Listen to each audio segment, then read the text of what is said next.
Bonjour les filles! Aujourd'hui, on va travailler ensemble sur notre CNC 36.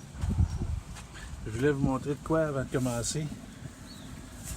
Ici, je sais pas si vous voyez, mais il y a comme une petite dépression ici, peut-être un peu.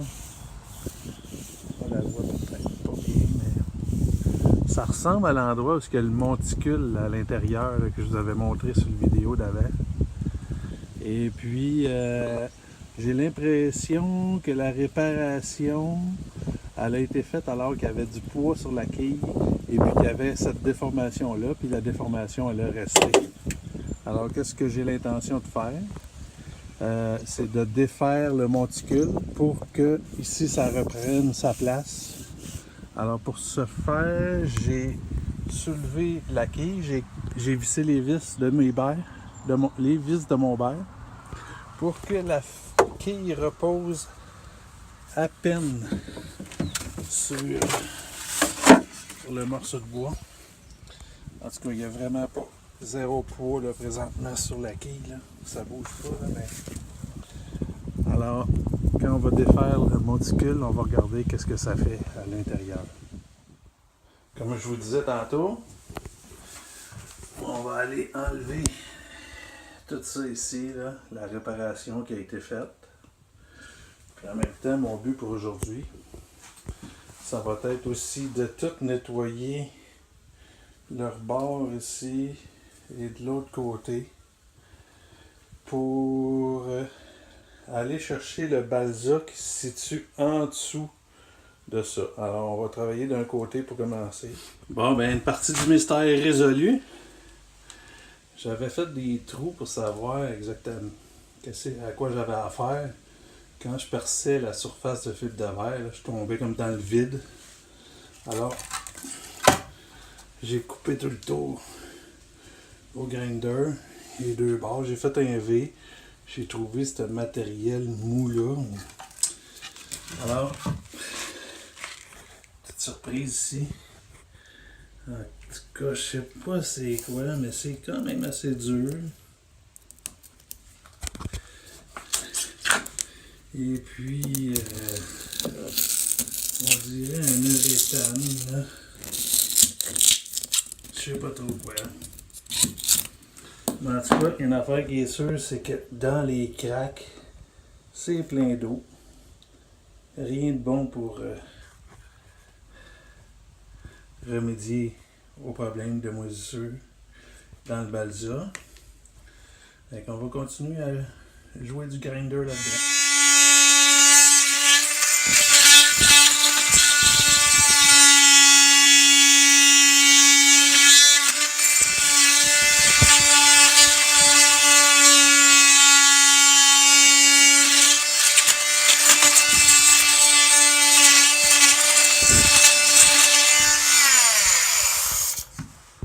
Bon, ben, ça a pris 20 minutes.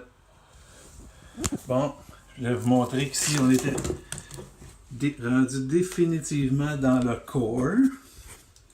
Fait qu'au début, j'ai enlevé la première couche de fibre de verre. Je sais pas s'il y en a autant épais partout. Une chose, c'est sûr que non.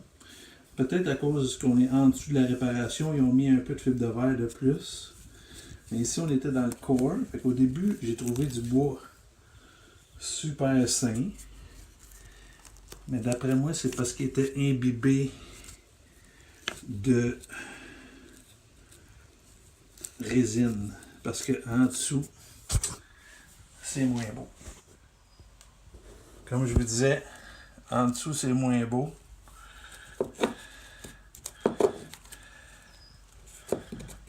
Là, on est vraiment rendu à la couche extérieure. Et puis le balsa, pas super humide, mais mettons qu'il n'y a plus aucune capacité. Ouais, il n'est pas super humide, mais il est définitivement humide. C'est tout trempe là-dedans. Fait que ça va être d'aller enlever les sections de ça. Hein? Ça sera pas tellement dur à délaminer. C'est tout délaminé. Et qu'on va aller se rendre jusqu'à là pour réparer. On va découvrir ensemble qu'est-ce qu'on a à faire. À quoi on a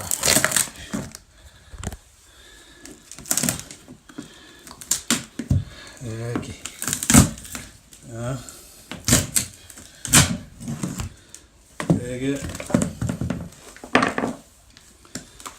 Fait que ça, c'est tous des petits blocs de balsa.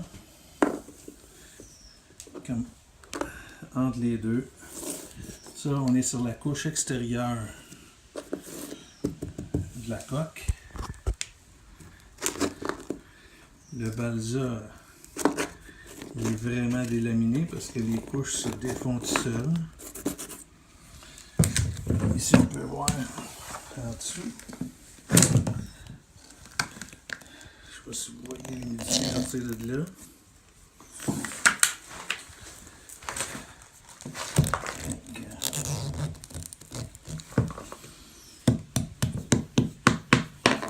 Fait que c'est en plus, c'est ça. Si ça serait juste l'humidité, ce serait pas si pire. Mais il n'y a vraiment plus aucune adhésion là, entre le balsa et la couche extérieure. Il y a de l'eau qui s'est ramassée là. Ça a gelé. Fait que ça donne une bonne idée. Hein?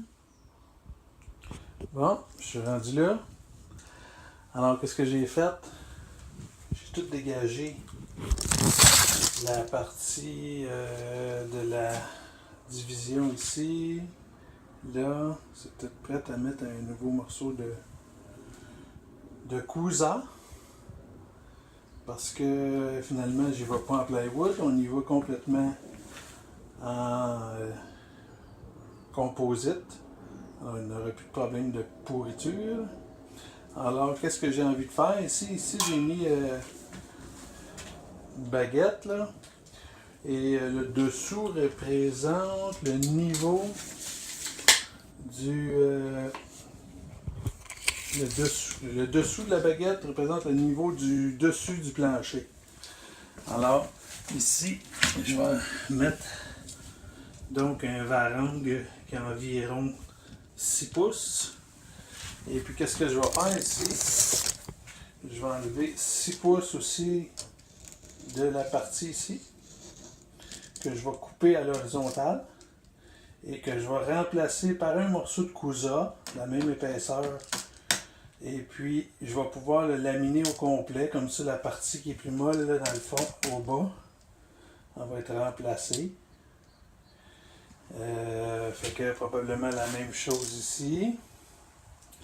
Et puis, on va mettre un morceau de cousa comme en dessous de la division et un de chaque côté en sandwich. Et puis, ça va faire notre première varangue ici au niveau de la division. Fait que ici, on va en installer une deuxième aussi, qu'il y en a une présentement, là, une section, je sais pas si c'est une varangue ou juste un support plancher, là. Mais on va en mettre genre une ici, ou peut-être juste une qui va comme être dans le côté du puits, qui va comme remonter. Fait que celle-là, elle va avoir une dizaine de pouces de haut. Elle va ressembler un peu à celle-là, qui elle est comme le bout de la cale. Et puis on voit ici que j'ai un morceau de bois là, qui est en dessous de la base du mât dans le fond, là, qui va partir. On va le remplacer par des épaisseurs, des roteurs de cousa.